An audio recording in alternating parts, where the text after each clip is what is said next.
Yeah, playoff time. Really looking forward to it. NYCFC is a fantastic team. Played 2 great games with them prior.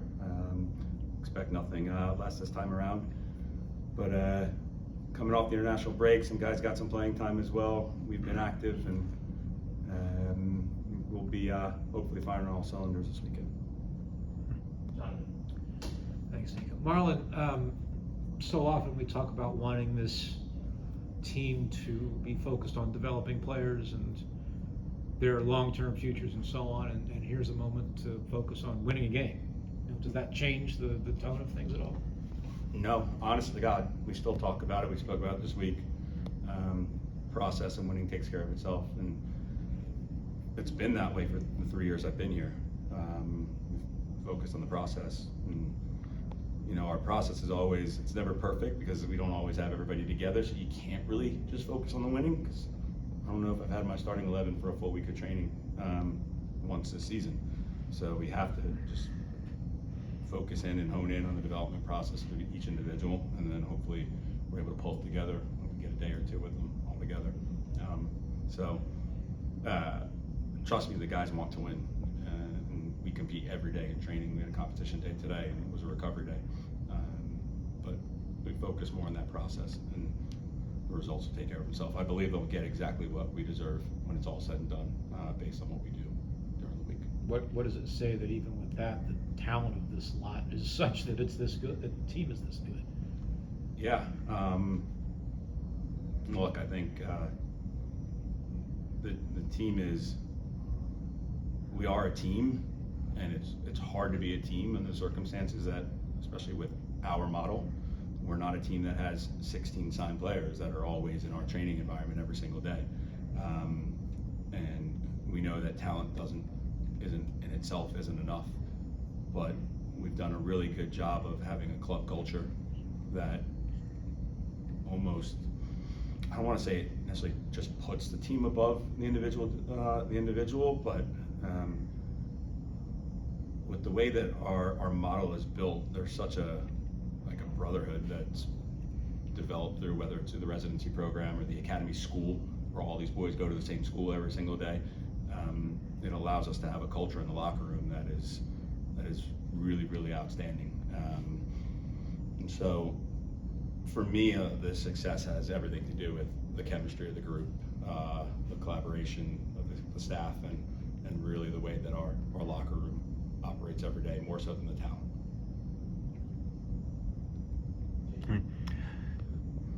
Hi, Marlon.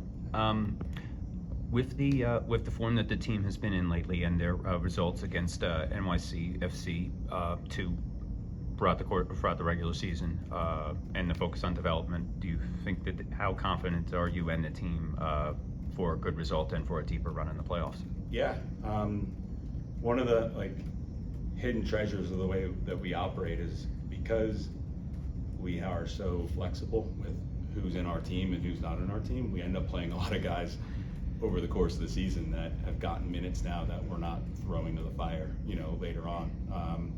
And so, our first game against NYCFC, we took Frankie Westfield off because he was going to be in the first team the next day, so he was on a minutes restriction. That meant somebody else came in to play for Frankie. And all season long, we've done similar. Guys we had guys at the beginning of the season like Alex Perez, who went off to Virginia Tech. We had Johnny Evans in our group, who went off to Penn State. Ryan Zelafro went off to Vermont. We have all these guys that came in, left, and then we integrated all these young U18 players into the team. So, Kevin Sullivan started playing with us.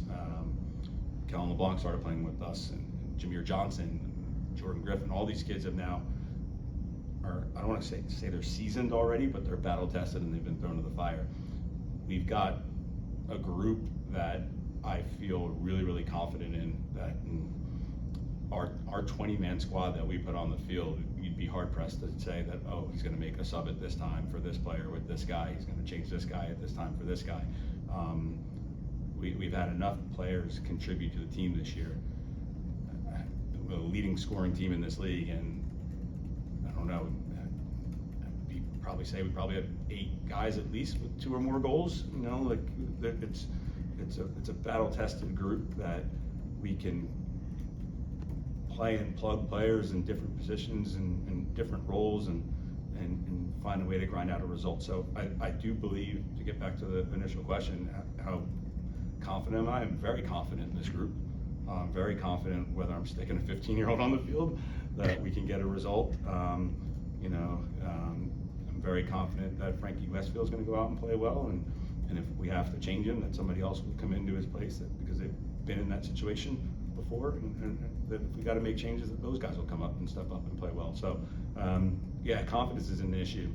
I said it in the beginning of the year with Sage. We've got these brave young players that I have to be brave enough to play them as well. And I think where we're at right now and where we are mentally heading into the postseason has a lot to do with the fact that bravery's been rewarded, and these guys have flourished and put themselves in a situation to play for a trophy. Okay, switch over to Zoom. Jillian? Hi, Marlon. Jillian. Could you please share your thoughts on CJ and Frankie being named to MLS Next Pro's Best 11 for the season, and also your thoughts on Frankie going to his first national team camp? Yeah, obviously very, very excited for both of those guys to be recognized. Well deserved. There's no question about that. I think if Eddie Davis were eligible for postseason awards, he probably belonged in there too. And I addressed that with the entire group. And this is our third straight year making the playoffs. It took us the last day last year, but I think that the fact that we finished where we finished is why those two guys got best 11.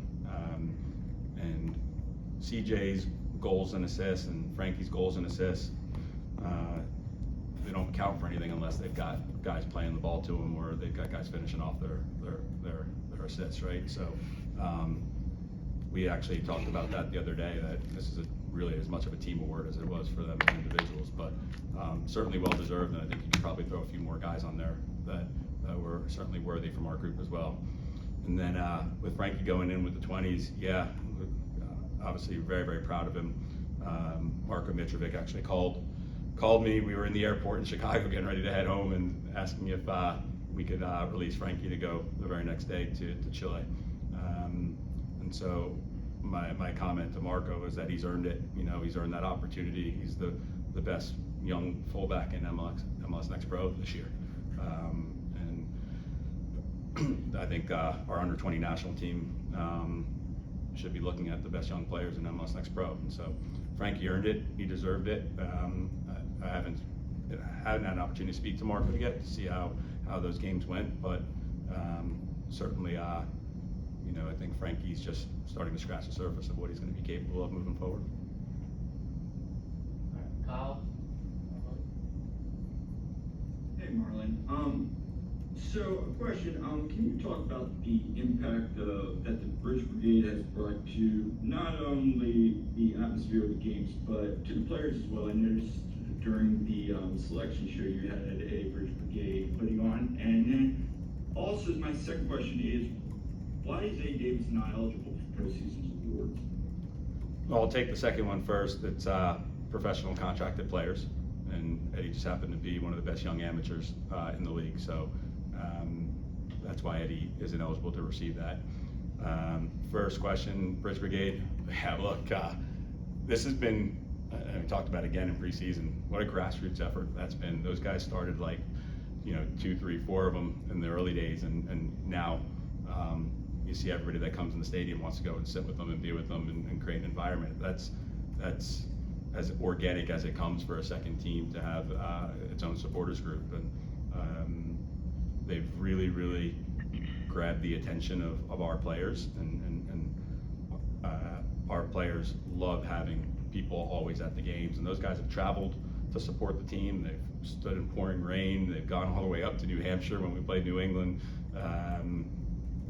I thought I was only doing as much as I could to make sure that they were recognized by wearing that hoodie representing them, because a lot of our success, we talk about the crowd and being almost like a 12th man. Those guys are like 12, 13, 14, 15, the way they treat some of our opponents, and we love it. But yeah, I think our guys our guys love it. It's a great groundswell of an organic kind of culture for the second team. Trust me, every other young kid in the academy that comes into that stadium to watch us sees that, and they want that too.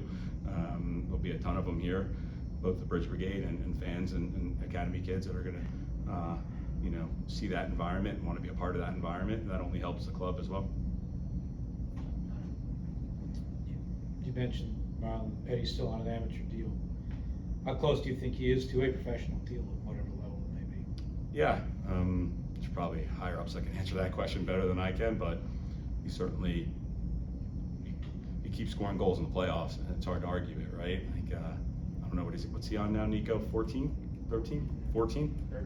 13 goals, 13, 14, whatever it is. He's probably the highest scoring amateur in the league. Yeah. So, yeah, you keep doing that, and you keep scoring goals. It'd be hard pressed to say that somebody's looking at that from above, thinking, well, we might need to get this kid under contract. So, but yeah, my job is just to keep him scoring goals if I can. So. And final question to go to Jose Nunez. Hey, Marlon, hope you can hear me okay. Yep. Okay, for tomorrow, Chris Donovan, is he available for you to have for selection? He, I don't think, has appeared for Union 2 since May. I'm not sure where he stands in terms of the roster freeze for the playoffs for MLS Next Pro. Yeah, I think everyone that has appeared for us this year, minus the college kids, is eligible for the playoff roster. Okay, so he is available for you to select should you want to. Yeah, again, that's a conversation that comes from above and collaboration. So if he is selected, I'm probably not going to tip my hat just now. But anyone that's appeared for us this year has either met the eligibility requirements or has been approved through a process through the league. Awesome, thank you so much and best of luck. Yep, thanks. Thanks, Marlon. Thanks, everyone. Thanks, guys. Thank you, Marlon. Yep.